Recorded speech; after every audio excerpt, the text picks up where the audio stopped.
Starting a family and buying a home was, I mean, more than a life goal for me. It was, it was a dream of mine.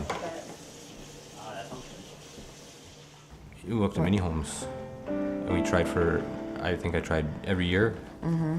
Yep. Because you had no credit. Yeah, because there was nothing there. And so I tried for 6 years until we finally bought, or were able to get my credit score up high enough to buy a home. When we went to see Jim for the first time, we learned a little bit about the program, and it was, it seemed great.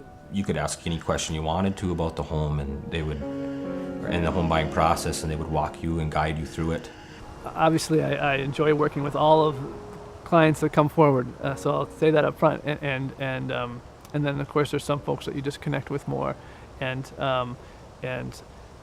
particularly knowing that their background themselves is the kind of work that they're doing is community service. I work for at the San Marco Apartments in Duluth, which is a facility for chronic alcoholic and homeless. It's a long-term, permanent housing for them.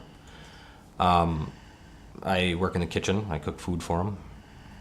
I work at Safe Haven Women's Battered Shelter, and we serve women and their children that have been in domestic violence relationships or sexual assault or even trafficking.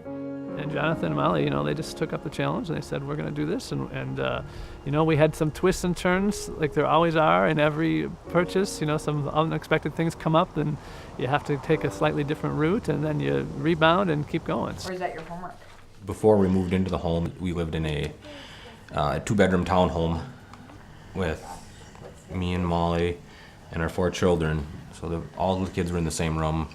More of our houses are more typically suited for households of 2 or 3 people, maybe 4, but 6, it's different. And so we, had a smaller number of homes to choose from, but we ended up having a perfect house that really was going to fit for them size-wise and area.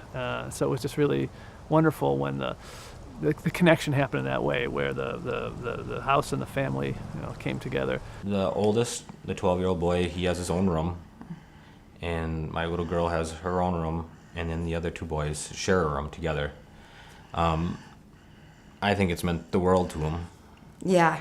I mean, they were stuck in that 2-bedroom place. All 4 of them. Yeah, with my little girl, that's one thing that gets me every time, but just seeing her in her own room, playing with, her dolls and not having to deal with her brothers was pretty amazing. Mm-hmm. And still is.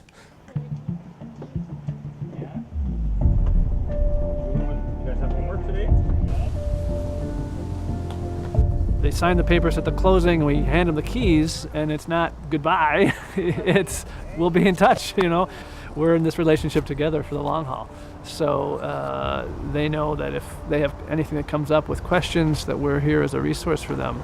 With every job, there's all the necessary paperwork and you have to pull all the funding together to make it work, and you just know that's part of the deal. But without that end result of getting a family into a home, and seeing them thrive in the home, that's really what motivates me every day to come into work. Never give up hope, or never give up your dream, because sometimes there's people that are really willing to help you along the way and get you to your hopes and dreams and to better your life. Absolutely.